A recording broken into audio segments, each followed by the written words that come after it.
Addictive drug हुई वो जो है वोमिटिंग कॉज नहीं करती। तो अभी तक की हमने जो पढ़ा, अच्छा एक ब्लड ब्रेन बैरियर ये रहा, एक होता है blood placental barrier. Blood placental barrier ये भी एक बैरियर होता है। अच्छा, जितनी भी तरह की दवाइयाँ होती हैं सारी जो है वो ब्लड प्लेसेंटल बैरियर को क्रॉस करती हैं। ओनली 2 टाइप्स की ड्रग्स होती हैं जो कि ये ब्लड प्लेसेंटल बैरियर को क्रॉस नहीं करती है। एक तो हेपेरिन और एक इंसुलिन। ये दोनों medicine do not crosses blood placental barrier.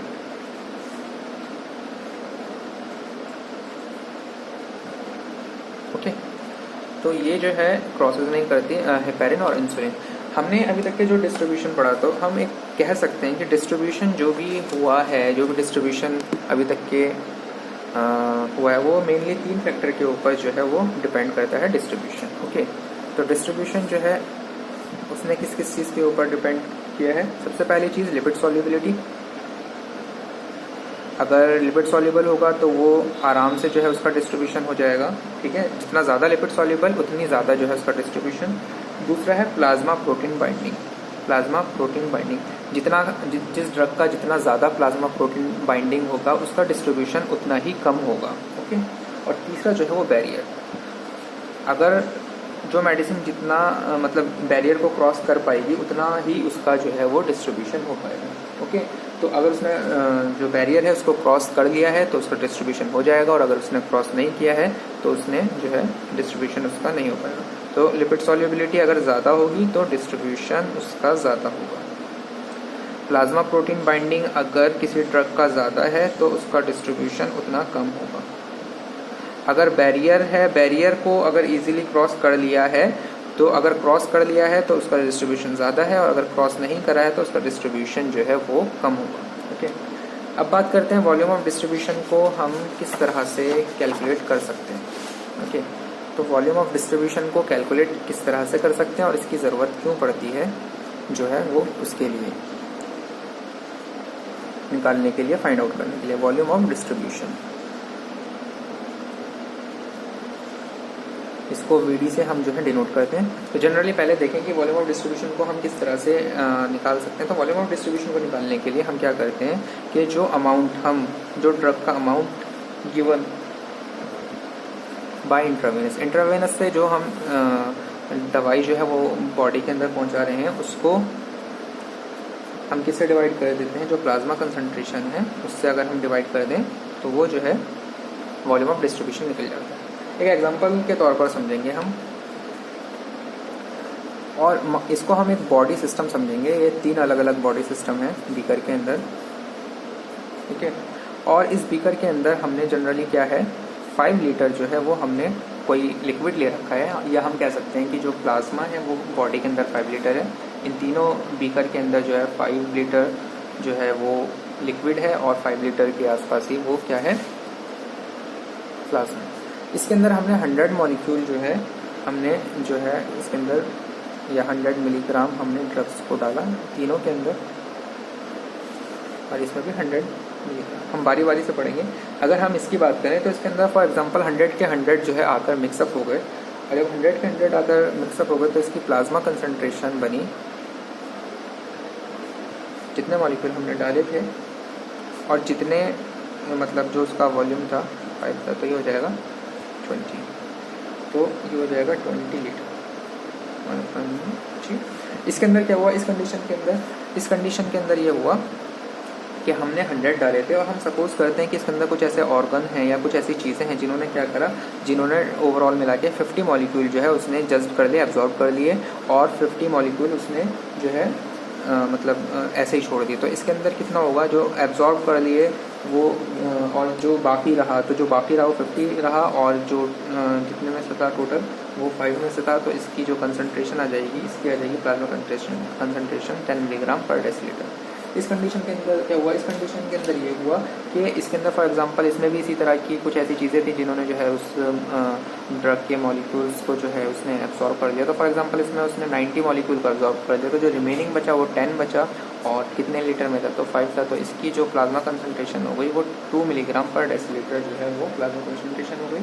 अब हम पढ़ेंगे कि प्लाज्मा कंसनट्रेशन आ गई है। अब पहली वाली कंडीशन के अंदर अगर हम वीडी निकालें तो वीडी निकालने के लिए क्या था, अमाउंट गिवन बाय इंट्रावेनस, तो 100 था अमाउंट जो डाला था अपॉन द प्लाज्मा कंसनट्रेशन, तो ये हो जाएगा 5 लीटर। इस कंडीशन के अंदर कितनी हो जाएगी, इस कंडीशन के अंदर अगर हम वॉल्यूम ऑफ डिस्ट्रीब्यूशन निकालेंगे तो volume of distribution amount given by intravenous तो 100 ही दी थी हमने। प्लाज्मा कंसनट्रेशन कितनी थी, इस कंडीशन के अंदर प्लाज्मा कंसनट्रेशन थी 10, तो ये हो जाएगी 10 लीटर। इस कंडीशन के अंदर क्या रहेगी, अमाउंट गिवन जो थी वो 100 थी, प्लाज्मा कंसनट्रेशन कितनी थी वो 2 थी, तो ये हो जाएगी 50 लीटर। ओके, तो ये वॉल्यूम ऑफ डिस्ट्रीब्यूशन इस तरह से निकलता है। लेकिन हमें ये बात ध्यान रखनी चाहिए कि जो वॉल्यूम ऑफ डिस्ट्रीब्यूशन है वो प्रैक्टिकली जो है वो पॉसिबल नहीं है, तो प्रैक्टिकली नॉट पॉसिबल।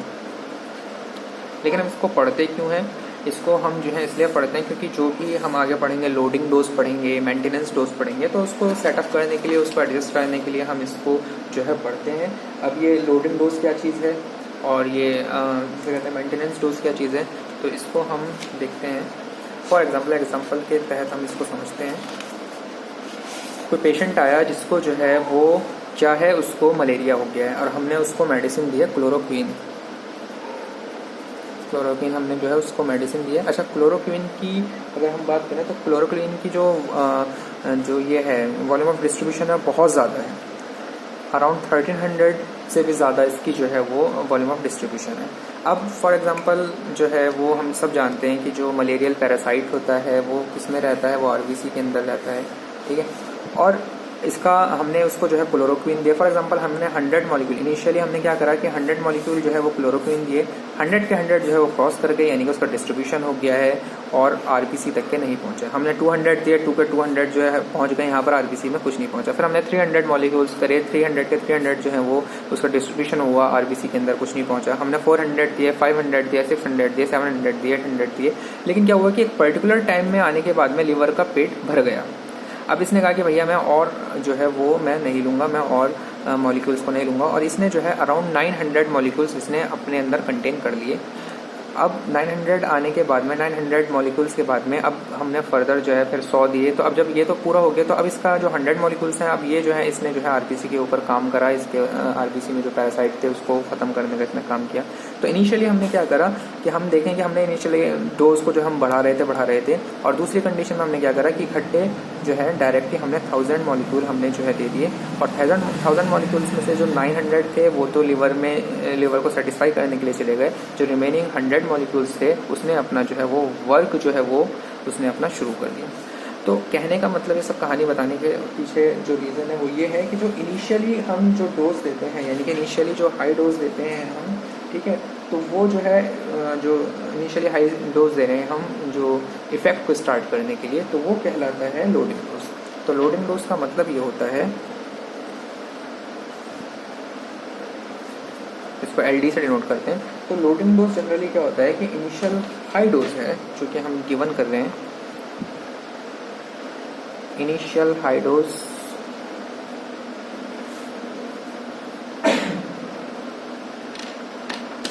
इनिशियली हम क्या करते हैं कि इनिशियली हाई डोज जो हम गिवन कर रहे हैं इसके लिए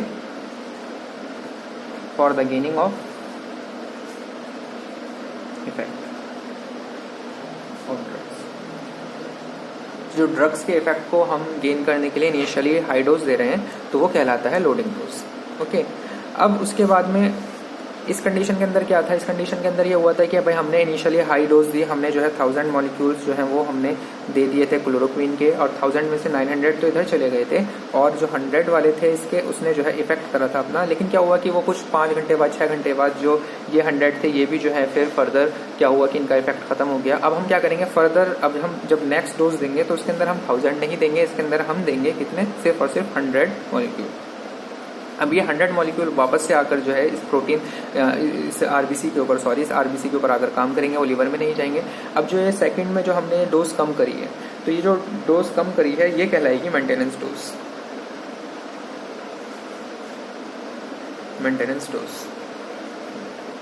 तो यहाँ पर हमने पढ़ा कि जो हम ड्रग्स को हम दे रहे हैं तो उसमें जो है वो इनिशियल जो हाई डोज देंगे वो लोडिंग डोज होगी, और जो मेंटेनेंस डोज है, जो मतलब बाद में हम जो ड्रग्स को मतलब इफेक्ट को मेंटेन करने के लिए जो हम जो ड्रग्स दे रहे हैं, ड्रग्स की जो मतलब कंसनट्रेशन है, जो अमाउंट दे रहे हैं, वो कहलाती है मेंटेनेंस डोज। ओके, अच्छा, अब लोडिंग डोज जो है ये हम सब इसलिए पढ़ते हैं क्योंकि वही फिर लोडिंग डोज का मसला वही पड़ जाता है कि हम मेंटेन किस तरह से करेंगे, कितनी इनिशियली हाई डोज देंगे। तो जो लोडिंग डोज होता है वो क्या होता है, जनरली वॉल्यूम ऑफ डिस्ट्रीब्यूशन को अगर हम टारगेट प्लाज्मा कंसंट्रेशन से जो है मल्टीप्लाई करते हैं तो वो लोडिंग डोज जो है वो कैलकुलेट हो जाता है। ओके, तो यहाँ तक कि जो हमने पढ़ा ये डिस्ट्रीब्यूशन का हमने पढ़ा, चीज़ों को हमने थोड़ा इलेबरेट करके पढ़ा। अब इसके बाद में नेक्स्ट जो हम पढ़ेंगे वो मेटाबॉलिज्म पढ़ेंगे नेक्स्ट वीडियो के अंदर। ओके।